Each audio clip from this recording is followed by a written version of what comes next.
Sometimes you just want to hum it along, like as the music's going. Dustin Kava, welcome everyone, because Cannabis from Wayward Media. As the music's going, you're just kind of bopping, and the heads are rolling, and you're humming, and you kind of it gets you in a place. Dustin Kava, my name's B.C. Wehman. It gets you in a place, doesn't it? You know what? I get so into it that I end up forgetting we're about to start a show, and I'm just like, okay. And then you're like, you start, and I'm like, shit, there's something to do. There's stuff happening. There's something that is about to happen. What's about to happen right now, ladies and gentlemen, and everyone that's listening right now, is a brand new episode of Because Cannabis from Wayward Media, our weekly podcast where we talk anything and everything about the cannabis industry, artists, business owners, brilliant people making brilliant moves in the industry. And we got another great guest today, so I'm very excited to bring her on in just a little bit. Dustin. And by the way, make sure you subscribe to the show. We really would appreciate that. Brand new shows every Wednesday, 4:20 p.m. on YouTube. And then, of course, on audio a couple weeks later. So anywhere you listen to podcast audio, you can find these. But we love the video. We love the video. It allows you to see our faces. It allows you to see our guest faces. It allows you to see things when I show them up to the camera. But at least we'll talk about it. You know, we did a shout out a couple of weeks ago, Dustin, to King Palm. King Palm sent us some freebies. Thank you to Dan at King Palm for hooking us up. The amazing products, those pre-roll wraps. And so another person, Dustin, has heard the call of Because Cannabis. In their ear holes, we have permeated, we have violated them internally within their brain, and they're thinking about us. And they said, you know what? I'm going to send those funny boys some free stuff. And let me give a huge shout out to Bud Love. That's right, Bud Love, a brand new product that's getting out there right now. They're actually in their investment phase. You can head over to budlove.com. That's budlove.com, and you can check out the product. But here's what budlove.com is, or what Bud Love is, Dustin. It's kind of something we're already doing, or something we talk about a lot. You know how we've talked about using CBG flower to basically, maybe if you're rolling with some THC, it allows you to get a few different profiles in there and essentially save a little bit of the bud, right? Like you don't want to go to all in. You kind of split it up a little bit, right? Yeah, you're right. No. Thank you. Amazing breakdown from Dustin Kava. Just amazing insight that he's given you. So what Bud Love does has created a variety of specific terp profiles using marshmallow leaf and a few other different types of items added into it to really allow you to enhance your pre-roll already, right? Bud Love is basically, it's a mixer. It's an herbal mixer. It's a addition that you can use inside your THC to either save some of your THC or to add some exciting new profiles, right? And so they add things in, like they create a specific blend called Tropical Shipwreck, right? Which elicits a particular feeling out of your body. Or they have a neutral, which is an unflavored. They even have tobacco flavor. They have a more of a gelato sweet flavor. So, I mean, it gives you this kind of custom feel. What they're doing at budlove.com, it gives you kind of a custom high, so to speak.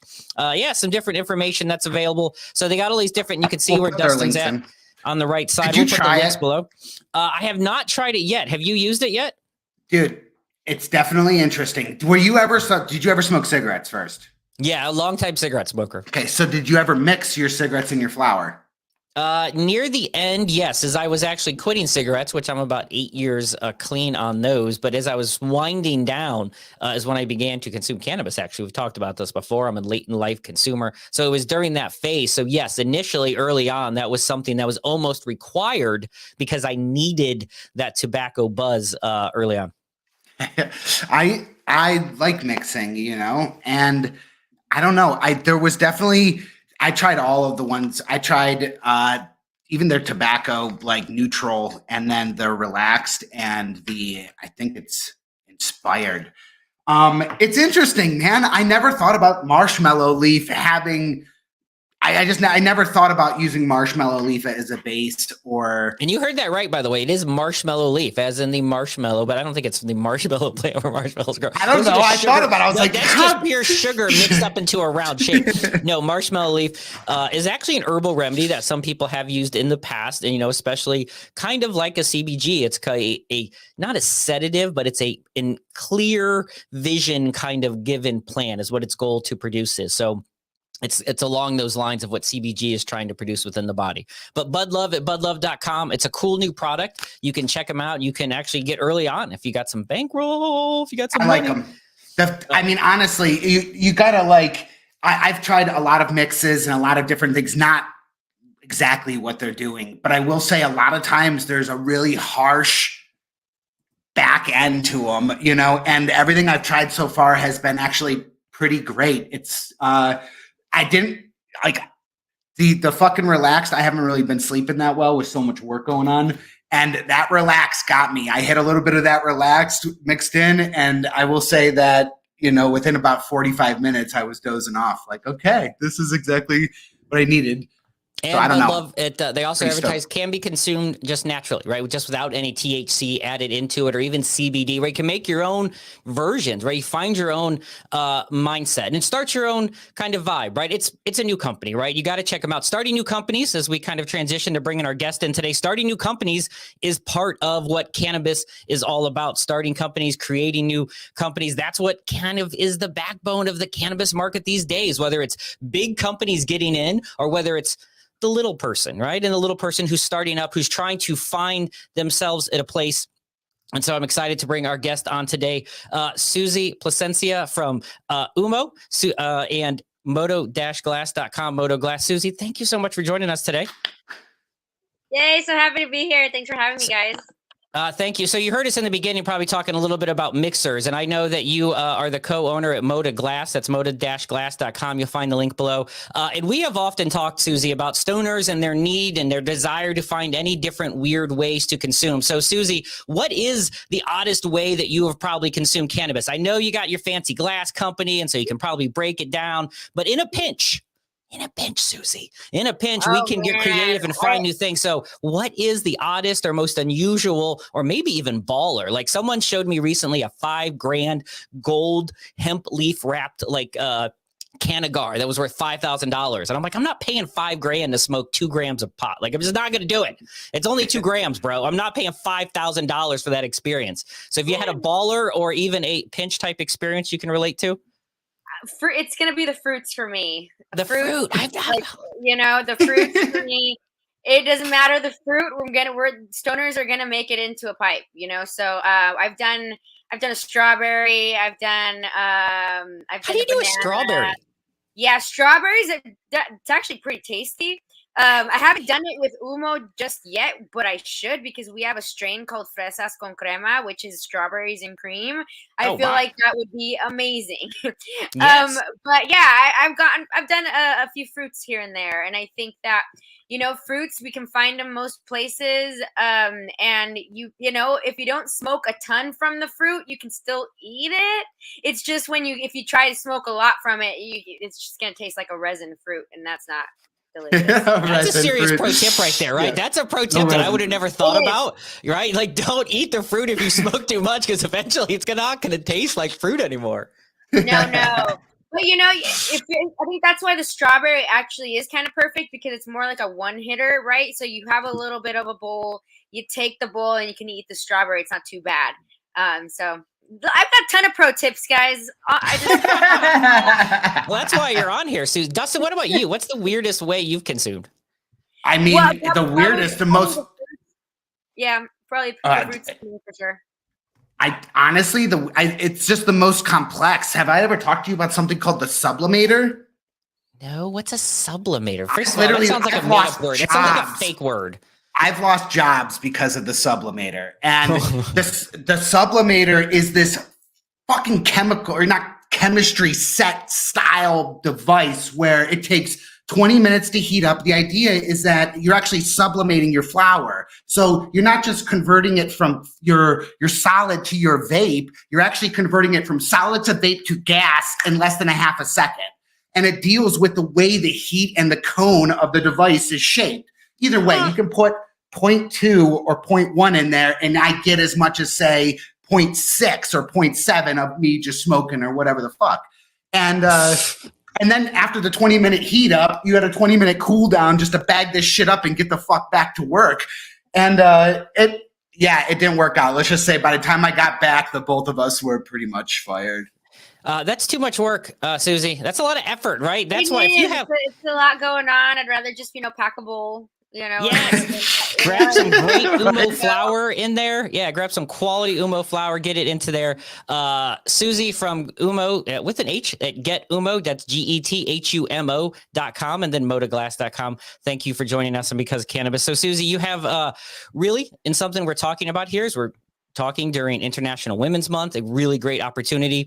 We have been on this kick recently of guests of talking about a lot of inclusivity and diversity in this industry. And so with something that you're doing with Humo makes it ideal, right, to have you on in this month with what you're doing with both female ownership, with Mexican-American ownership, really representing your community. So what's that been like, right? You've been toiling around for a while. You have some not toiling around. You've been going through and getting educated. You have your master's degree. You're out there working in public relations, but yet here you are today in 2023, kind of launching a year into this company, and you have new products and new strains that you're launching. What has it been like for you this past, say, year or two, as you've gone from kind of business professional to, oh my God, like, stature and someone who's looked up to in the cannabis industry for what you're doing with your ownership?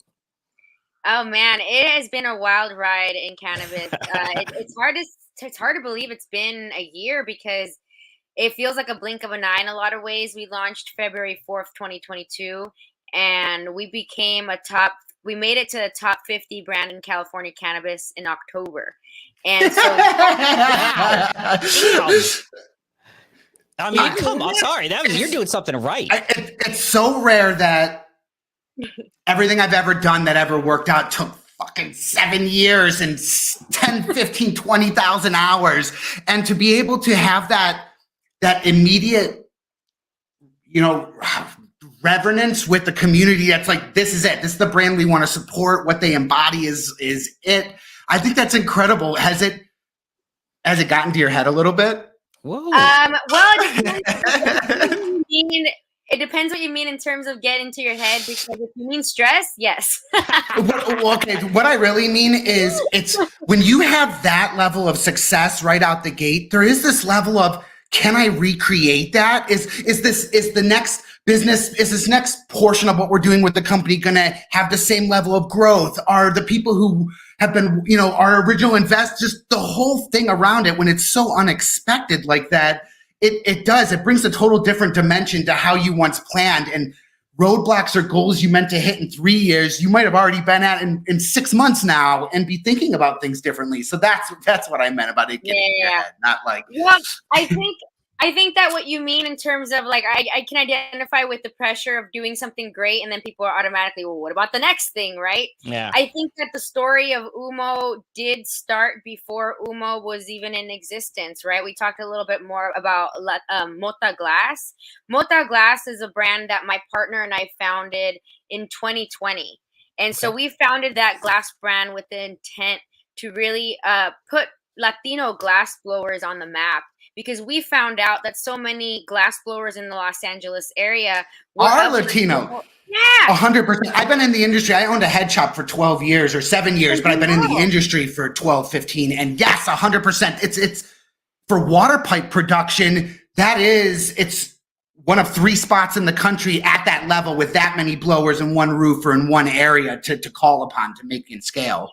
It's something that was remarkable to me because of the stigma that we are plagued with in the Latino community with regard to cannabis and cannabis use. So there is an entire demonization of this plant that's rooted in the war on drugs and the fact that marijuana, it was a Spanish word that they used to describe cannabis, which put the fault on these Mexicans at the border that were smoking it. It's not American. They brought it. So when we talk about the cannabis industry and stigma, we have to bring it back to the word marijuana. So basically, what we are dealing with is that stigma. So when I found out all of the glass blowers that we were coming across were Latinos, Spanish speakers, sometimes immigrants, I couldn't help but to think of the fact that we can't even smoke the cannabis because of the stigma, yet we're expert glass blowers. So that, and I have a journalism background. So when I saw that, I'm like, that's a story. That's a LA Times story. That is the LA Times going a deep story. And I'm happy to share that a few months ago, the LA Times did that story. Oh, that's awesome. I want to bring up another point that people don't understand is glassblowers are disenfranchised at every turn to begin with. These are, you know, it is a highly skilled thing to do, and it takes 20 years, and you still will never fully understand exactly what you're doing. Glass and the chemistry of it is so fucking unique to almost anything else out there. And I want to say that, like, not only have you been disenfranchised from everything else, but there was this notion that you also were the most, I'm gonna say this, out of all the glassblowers in the country, the Latinx community in that area was paid the least amount. They had the least and the worst working conditions for the longest amounts of time. They had it's a very, very difficult thing when, you know, you're bringing awareness to something, but it's like they have actually been the most disenfranchised of the most disenfranchised group of glassblowers within the country. And so that to me is a massive I have to scream it. Oh, yeah. So you feel, I think, the passion that I felt when I started really talking to these glass blowers. And my partner and I were like, wow, like these are expert glass blowers, but they're not being respected. They're being exploited. Yeah. They are just put aside, and they're, like you said, they're the least paid. And because they know that, you know, they're not English speakers, they know that they don't have that negotiating power to even, you know, deal with these brands. So that's when my partner and I were like, are we going to create a glass brand right now? So Mota glass brand. It's a glass brand for the glass blowers, those Latino glass blowers. You have a brand that isn't going to devalue your work, that isn't going to keep bringing down your rates because we want to import from, you know, other countries and then undercut you in front of you. We're not doing that. With Mota Glass, we're standing up for their work. We're valuing their work. We're paying them what they're worth. And we're kind of unveiling, bringing up the veil from the glass industry, because there's a lot of shadiness in there, and it's going to take people talking about where is your bong sourced to get people to care about it. 100%. That's where that's kind of where it all began. Mota Glass and our commitment to the community is when we started really building a community. The people that I serve are conscious cannabis consumers who care about who they're supporting and what they're purchasing. That is the community that I serve. High quality in every way possible. People started following Mota Glass and figuring, like, these people get it. These people are understanding where cannabis is headed. So from that moment, I started getting some farms and some operators hitting me up about creating a glass brand. And that's what you were saying, Dustin. When you create something successful, people are already thinking, well, what's the next thing? Yeah. Mota Glass was that first thing. We shot it up to, within the first few months, we were already on Forbes. We were already on a few things. And I think it's because the industry had been looking for a glass brand that was transparent. We're very transparent in how we source and how we do things. You find maybe other brands not so much. And so when we came into the scene, being so transparent and for the people, the press loved it. They were like, oh, finally somebody that we can talk about, right? So the brand grew much more quickly than we expected because of the social media, because of PR, and because really connecting with our community. So when we grew that brand, we grew fans. People were already like, when's the next thing happening, right? I had a few processors, a few farms I had a few meetings with. It didn't feel right. It didn't feel right. And I know if you guys work in cannabis, who you partner with is as important as whatever you do in business. You got to find your partners. You got to take your time. And so a few of those meetings, they didn't pan out. The feeling wasn't there. I was worried that the values weren't going to be aligned. And I'm very value driven in cannabis. I'm very mission focused in cannabis, very mission focused to supporting Black and brown in the industry, women in cannabis. So if my partners are not aligned with that, not able to move forward and build with you. But when I met Possible, when I met Jesus, the CEO of Possible, it was one of those moments when you're like, bam. Yeah, meant to be. He's someone who's our values align. He's also Mexican, but he's an immigrant. So he has a really amazing story that really that really made me see the hardworking nature that he has inside. And I'm like, this person, it matches with me, right? And Sure. one thing led to another, and we partnered together. Me and Possible came together to build Humo. And when Humo launched last year, we were a new brand, but people knew me from Mota Glass. They knew me from my activism for Latinos in cannabis. They knew me because of my organization called Latinas in Cannabis that's focused on women in cannabis. So they were like, we know her, we trust her, let's do this. Yeah, right. So I think we owe Humo's tremendous success to the fact that there was an existing community there. That is an amazing set of circumstances, and I imagine it has to have been very difficult to go through this in an industry, and an industry that is dominated with ownership, an industry that is dominated with people with money, who, quite frankly, don't look like you. Most of them look like me, right? And so it's a hard in that spot, and we've had a lot of people on here talking about their journeys and their struggles to get to that level. And so we're, Dustin and I here in Northeast Ohio, and so we're out in California where you're at. How did you feel, or how did you feel others were of your position, right? When they see you coming in, you're confident, you're smart, you're able to really communicate the message and the story. So obviously what you're doing is working. And so you're launching this cannabis brand, as is every person wants to do these days out in LA. And so you're out there and you're already fighting an uphill battle in an industry because of just simply who you are, right?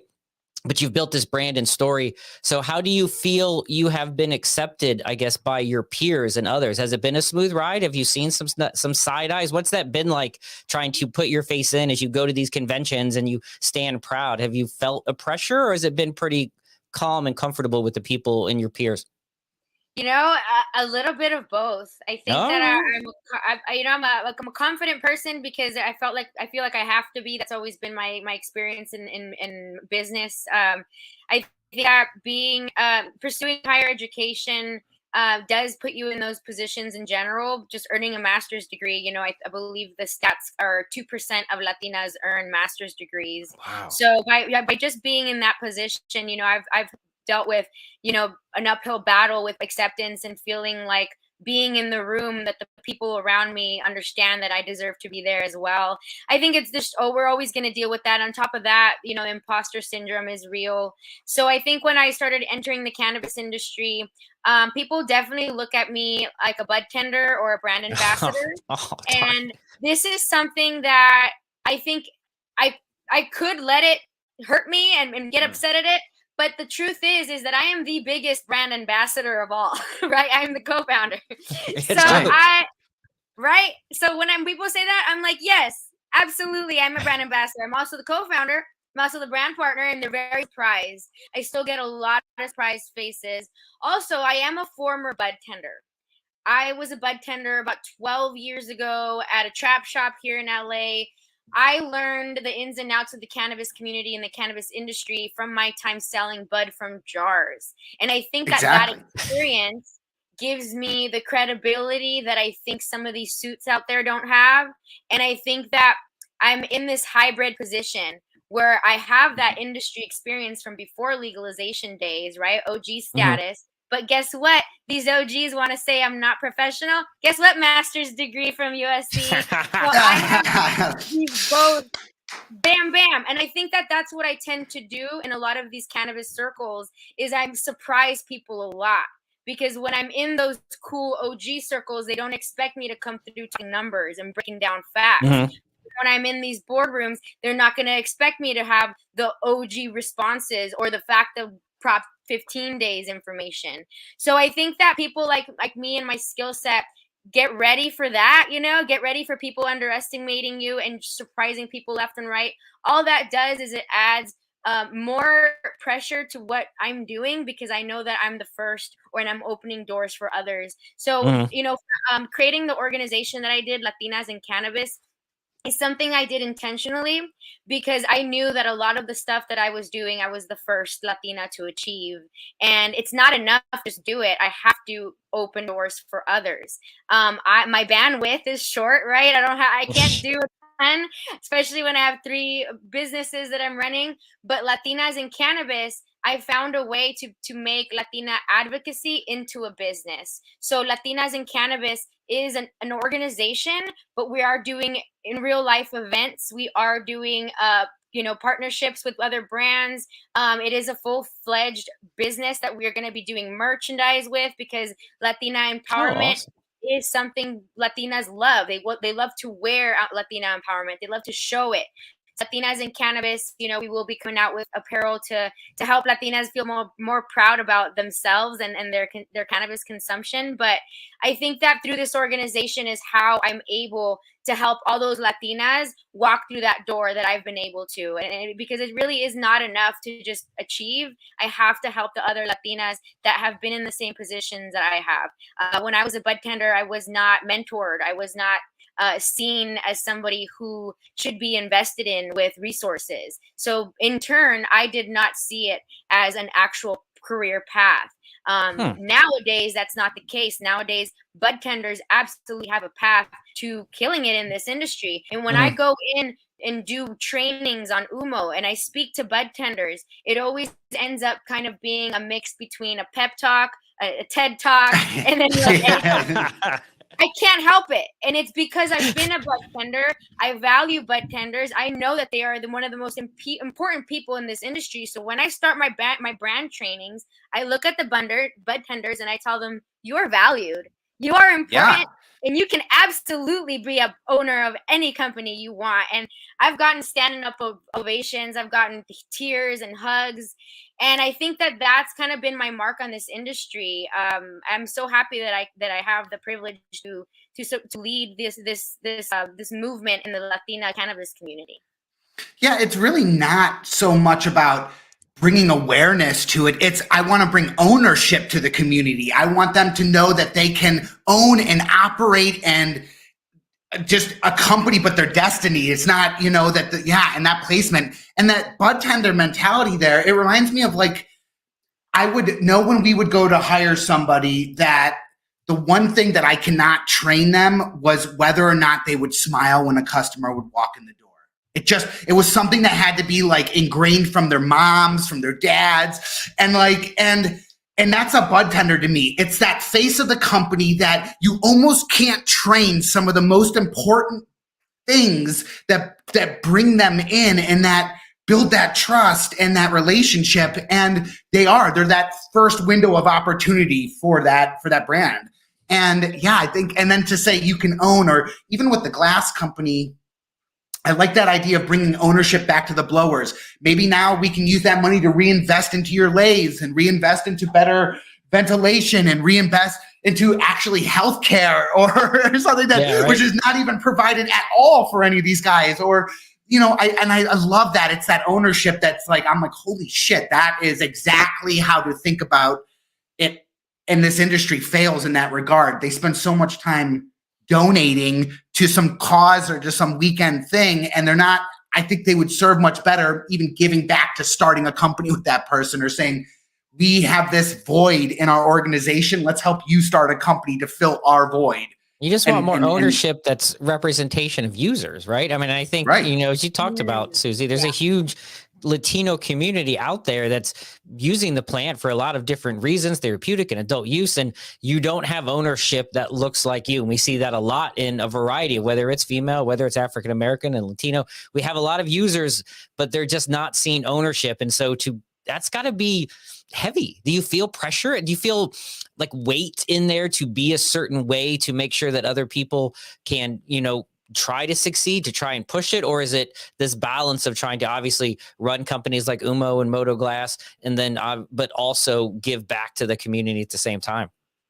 Oh yeah, there's a lot of pressure when you're the first of anything, and I think when it comes to how I carry myself, I always like to tell other women professionals as well, is that you're going to be under pressure and they're going to be looking for those cracks, right? They're looking for those. So one of the best things, especially working with difficult people in cannabis, the best thing you can do is remain professional, remain kind, and really just everything that your parents end up telling you. If you can't say anything nice, don't say anything at all. Like, those kinds of things really work best because the cannabis industry, as big as it is, it's very small when it comes to the actual players. And I can't tell you how many burned bridges I've heard of actual professionals just because they didn't know how to communicate or because they didn't have proper respect for another professional. So that's something that, you know, I'm grateful for my experience in corporate, you know, before I started, you know, cannabis and stuff, because I brought a lot of those practices. And there are some really great practitioners in cannabis, but there are also some sketchy fools, right? and There are some sketchy fools. And some of these sketchy fools, you know, sketchiness in different ways, but one of them is just a lack of professionalism, right? Right? When you ask for a call from me and you don't show up, like, I set aside time for you, you know, and it's like certain things like that where I think if you as a cannabis professional can lead with that professionalism, you're already setting the tone for a great relationship. When I think about your ownership and all the hats you wear essentially throughout your day with the company, what is now in the moment one of your favorite ones to put on and do throughout the day? Is it the marketing? Is it the structure? I don't know, the strategy? Is it what, you know, like what is it that? Yeah. Because I know it changes too. And being on the street talking to people, you know. Yeah. No, it's funny you say that because there are some folks who still don't really know what I do. They're like, oh, they're like, what do you do? Especially being a younger female, some folks really think that I'm hired to be like the face of the brand, but that's it, you know, like, oh, you're the girl that looks like the target consumer that you're looking for. And I'm like, you're actually the brand that's trying not to do that. Yes. And so yes, in all honesty, I do have a modeling background. I have done that kind of stuff. But in this role with Humo, I am the face of the brand. But people got to know that I do have a master's degree in journalism. I write everything on everything that Humo has. Every piece of copy that is on all packaging has been written by me. I also name all the strains and I write all the strain descriptions. All creative is led by me. We do have a creative team that executes, but everything I do the first designs. If anything, I had to become a graphic designer many years ago when I launched my first launched my first marketing agency. We needed graphics and I could not afford a graphics designer, so I went on these third-party websites, Canva, Photoshop, and I figured it out. Right now I'm in the place where I'll just do mock-ups and I give it to our real art team. And that's when you see those real amazing art graphics that you see on Humo's page.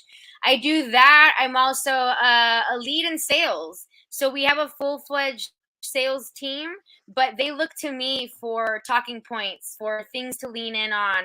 I lead on the development of a lot of sales materials, the decks that we need to present the material, and I also lead all the creative for the campaigns. Our new line, Reserva de la Familia, was something that we all named as a team, but I led on the creative and really producing that video that we dropped a while ago. So there's a lot of leg work. I'm also a marketing coordinator. That's maybe not as sexy as, like, you know, being on the billboards and all these things, but I'm an old-fashioned marketing coordinator. People send me emails like, hey, can we get the logos? Can we get this? And I'm there doing that as well. I do wear several hats that keep me extremely busy, but I think that that's what cannabis is. It's always been from the beginning of farmers growing weed, and oh shit, we got to be marketers now. You know, yeah, that is glass blowers too. You're working in both industries that you're fucking with.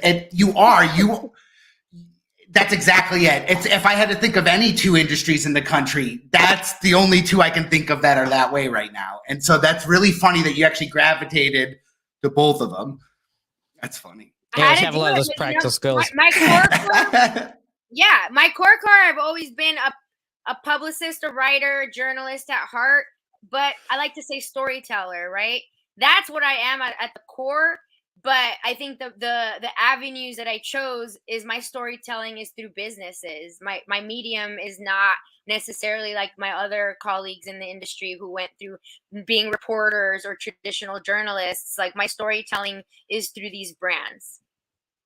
How do you feel about AI? And, you know, a lot of my work is is easily generative. And as we keep inputting more and more billions and hundreds of billions of sources for it to generate off of, are you kind of excited to be using it as a tool to kind of get you places or start trains of thoughts? Are you worried about it in terms of kind of hurting the art form, which is, writing? And, how do you feel about the Chat GPT and stuff like that happening? I have definitely heard about that. I was with some colleagues the other day, and we were talking about editorial, because we are about to partner with an amazing news publication here in LA. And I was talking about that. I'm so excited for this new partnership. And one of my colleagues is like, there's these services where you can just have them spit out an article. Yes. Do it in like 30 seconds. And I was like, that's not going to be the same though. And that's my approach to it. I think that we can leverage these tools to help our end goal, but I don't think we can ever rely on them 100%. And I think with writing, with good writing, you need a writer that thinks beyond like certain things that are right ahead of you. I think some of the best writing I've ever read is when people look deeper than what's just at the surface. And I don't think that AI can provide that right now. In the future, who knows? Maybe the depth will be there. But I think the best cannabis stories specifically require that actual person, because what we've seen in cannabis, it's not just number turning and trends discussing, it's actual passionate people. So I think that unless AI can replicate like passion and experience, I'm not sure. But again, it may get to that. Well, I know the one thing it can't do, and I'm going to pull up, if you're watching on YouTube, you can go to GetHumo, GetHumo.com. One of the things it can't replicate, Susie, is some of the amazing like naming, branding that you've done with your strains. I've read a few interviews, and you talked about how it's really important. And I'm not even going to try. This sounds terrible, but I can barely pronounce your last name, Susie Plascencia. So trying to pronounce these, just a struggle for me. But you have some great, which really give ownership to your heritage of these strain names. And I think that was really important to you. Can you talk through some of them? We're on gethumo.com if you're checking us out on YouTube, through some of these strain names and how you came up with them and the reasoning that you wanted to really make sure that once again, continue to relate back to the heritage in your community? Yeah, absolutely. So I did mention I name all the strain names. So my process is really interesting, because to a lot of outsiders, they're like, Susie, you own a cannabis brand. All you do is smoke weed. And I'm like, no, I don't. But then this process absolutely includes smoking weed. So when a new strain is going to join the Humo menu, the team sends it to me. I receive it. I make sure to clean my Mota bong, super fresh and clean, nice block of ice, grind it up, and then I smoke it using a hemp wick, so that there's no butane on it. Wow, you are serious into the purity of this process, Susie. It's important, because this process right here, it's important for me to let people know that the naming process, we're not just picking cute names out and like that's just what it is. I've tasted the entire strain to make sure that I'm touching on the terpene expression, the terpene profile. I'm looking for, I'm studying the effect, right? Between 20 minutes, 40 minutes after a bowl. I'm really trying to analyze what I'm feeling, the terpene expression, also the levels of which terpene is strongest, So I'm noting all that. And then I evaluate this information. And then I have my certain notes that I have already. And then I try to find a name that really is on point with the experience and flavor.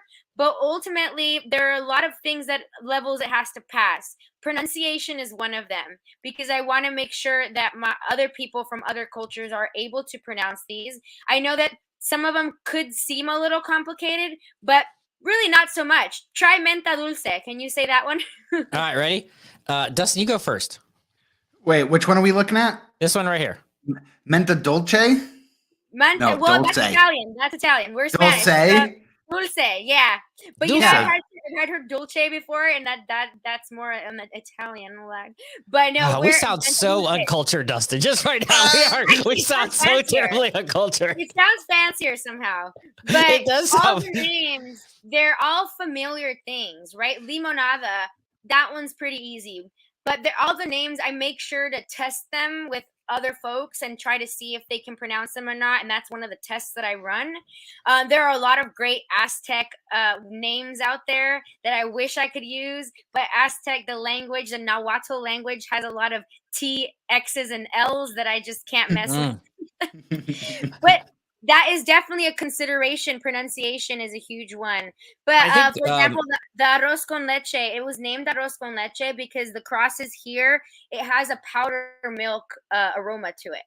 So I was going to say, there's something, pardon to interrupt, there's something I read that you really go into, and you mentioned it multiple times, about different desserts, right? Different, very cultural to your heritage desserts and flavors, like this one here, how it's, very specific in some of these flavor profiles you come up with, remind you of treats and sweets you had growing up. So I think that really, once again, speaks to the community. I just really was impressed by that. It's very nostalgic. In general, I feel like my Humo is a very emotional brand in that way. I have seen it with my own eyes where people come into a dispensary and they see, mazapan, for example, and they're like, because many of us grew up eating this candy. I'm sure you guys have seen it. It's a round candy. It has a rose on it, and it's a powder. Basically, it's a puck. You can pick it up and try to eat it. All right. Yes. It disintegrates into a million pieces. Love it. That's the one. A lot of people in the SoCal area, California and beyond, grew up eating this candy. And it's made out of a kind of a powdered peanut substance. And this strain, mazapan, that I named it after, it's a peanut breath cross. When you're consuming that, it is nutty, it is sweet, it's got an earthy exhale. It's all mazapan. So I want folks to know that, the names are intentional. There's a lot of thought and there's a whole process that goes behind it. So then talk to us what you're doing then with your brand new launch of Reserva de la Familia, which is kind of seems like it's a very craft centric version of what Get Humo is doing at Humo, gethumo.com, GETHUMO. So talk to us about this brand new launch and what this is a year in. You've gone through this. What is Reserva de la Familia and kind of how it stands out in your brand line? Yes. So Reserva de la Familia really is the result of our R&D process, our breeder program over at Possible. So our parent company, Possible Project, they are expert growers out there. Some of the top best in the industry for sure. The head grower actually comes from growing tomatoes out in Mexico. So there's that kind of food grade approach to what they're doing out there. High tech, just in general. That was one of the things that actually swayed me to work with them, because I was so impressed to see a Latino owned and grown operation that had technology from MIT. Like some of the most technology driven farm, and they're Latinos. They look and speak the same language. It was just a moment of like pride. But when I got to learn the way that they do things at Possible, I got to learn more about this R&D process. And basically it's the process that gets a strain to Humo. So this process requires, us getting a cut. We taste it, we experience it. It gets judged by look, taste, effect, and whether it's able to yield a big result or not, right? Okay.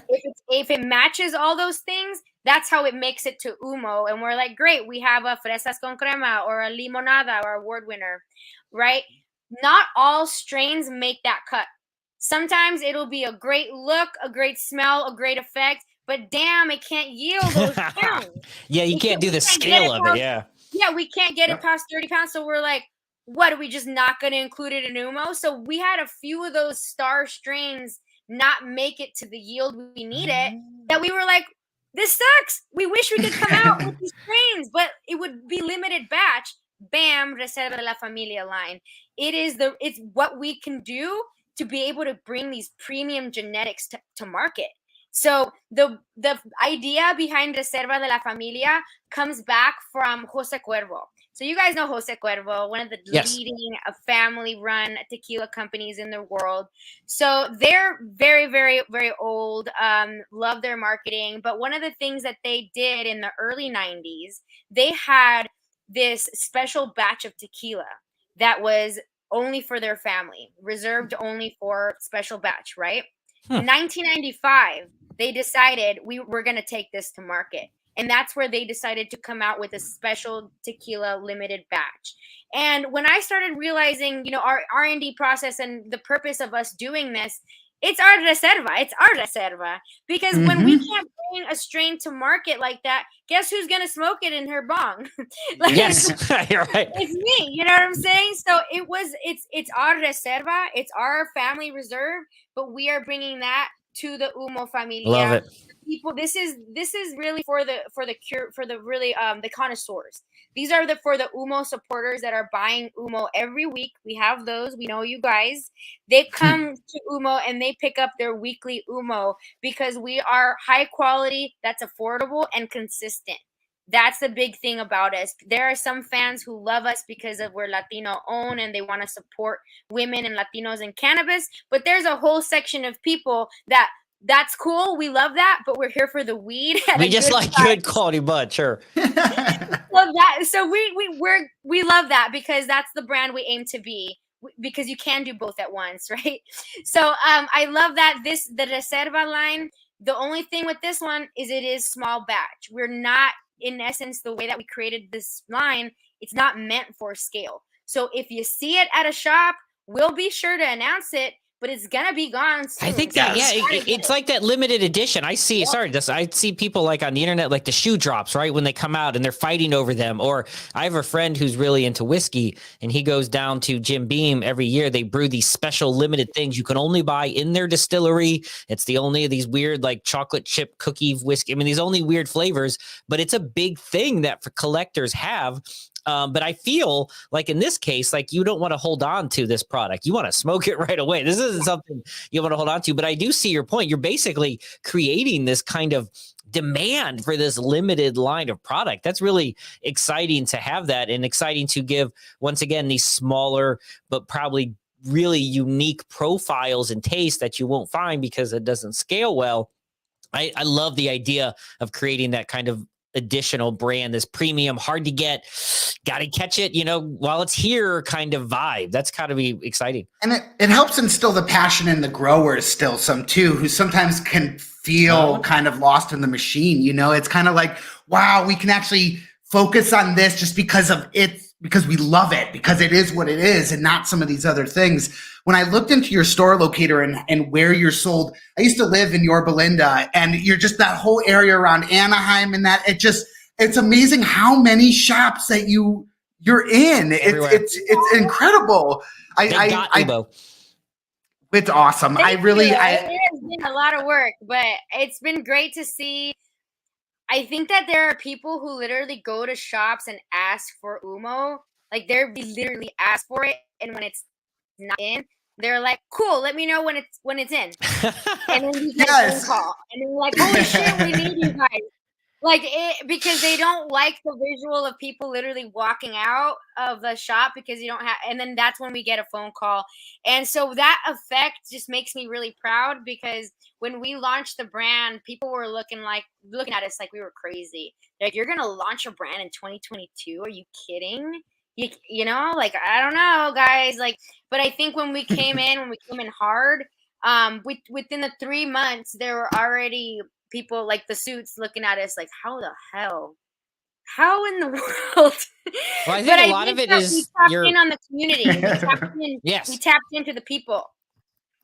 How do you find your interaction and stuff? I'm always fascinated with people who have to maintain community interactions. One of the best ways to do that is socially, and one of the best ways to do that is social media. And so that can be tough sometimes, right? To maintain authenticity, to get it out there. But you have to, as you said, even when you launch a company, someone's like, "Hey, Mota Glass, awesome, but what else you got for me?" Right? That's the internet these days. Like, I love it. What do you got for me next? Right? We just finished this TV show, and you're like, "Well, when's the sequel coming out?" I mean, they just took 3 years to make it, but like, come on, bro, give me the next. So being on the internet, being on social media, which you have a great presence with Humo, but it's got to be hard to balance that. So as we kind of finish up here, what's it been like for you social media wise and staying in the mindset of consumers all the time? Oh man, it is a constant. We call it feeding the machine, like because it's the content machine. Yes. Like you said it. We can spend a ton doing a ton of time and resources doing a photo shoot or content, but then you post it and you're like, great, it's done. Now we gotta do more. Once you get on that treadmill, you can't get off. The treadmill has started and you are on it. It's even when you want to take a week vacation, you now have to plan for that week vacation when you're gone. And it's one of those, you're on the treadmill. Well, yeah, when it comes to, my social media presence, I have several Instagram accounts. And when you do social media for cannabis, you're constantly like, you can't be comfortable. You just think, I'm just going to promote my stuff. You have to always be on your toes. You have to constantly be dodging algorithms, figuring out how to stay under the radar, how to guard between haters that are just going to promote your post, report your post because they hate on you. Absolutely. Because they know you're going to take your stuff down if you get reported. So you're just dodging, right? The dodge game. Part of my strategy has been having multiple Instagram accounts so that if one gets shut down, hey, we're still over here. So we have our main Instagram for Humo. We have a backup, which already has hundreds of followers. Started training our Instagram following, like, got to follow both. Nice. One can leave. So we have that. And then we started a community channel, Humo Familia. That is for any fans looking to be a part of our next bong bar. If you're trying to sample our strains, if you're trying to be a part of our events, Humo Familia is where we post up our events for the week all over California. So anybody that wants to come in and check us out, Humo Familia is for that. We're about to launch Humo Tiendita, which is Humo's apparel shop. We are launching our apparel shop because our fans want to rock our stuff. And we got fans in other countries and other states that want to rock our stuff. So that's why the Humo Tiendita is going to be a separate Instagram account to serve those people who really just love our branding and just can't purchase the weed. Personally, I have Susie Greens. People who really have been following my journey know Susie Greens because and I almost use that as a third person because it's like she's an entity. She's like Susie Greens. People really know me because of my advocacy in cannabis, but I smoke a lot of cannabis on this particular channel. You'll see me ripping bongs. You'll see me talk about I need to hang with Susie, man. That's where people follow me for my weed self, my true weed self. I do have a non-weed Instagram, Susie Plascencia. That's my bigger channel where I mostly kind of reserve it to big business moves and that kind of stuff, non-cannabis things.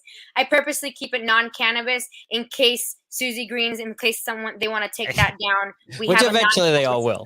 That they will not touch, So we're constantly have to stay on our toes with Instagram and Facebook, and that's one way I do it. Constantly staying up to date with trends is always something that you just have to do if you want to be relevant in cannabis and marketing. So you see us up there using the latest audios, doing the latest, real skits, that's something that we just have to do. And we're excited to keep doing that because the consumers love it. The community loves to see it. I love to see it. I love to see it. I want to rock it. I'm one of those people. I want to hang out at a bong bar with Susie. That's all I'm saying. Susie, exactly. Susie Plascencia. Gosh, Susie Plascencia. Almost got it there. From Humo, gethumo.com, GETHUMO, and Mota Glass, mota-glass.com. You'll see the links below. Thank you for joining us on Because Cannabis today. We really appreciate you being here and hanging out with us, and the best of luck. Thank you so much for stopping by. Thank you for having me. This is wonderful. Have me again soon. Absolutely. All right, everyone else out there, we will see you next week on Because Cannabis. Make sure you hit subscribe below. Click all of the links. Support our guests that are on the show. They're here to inform you. Dustin, I'll see you next week as well.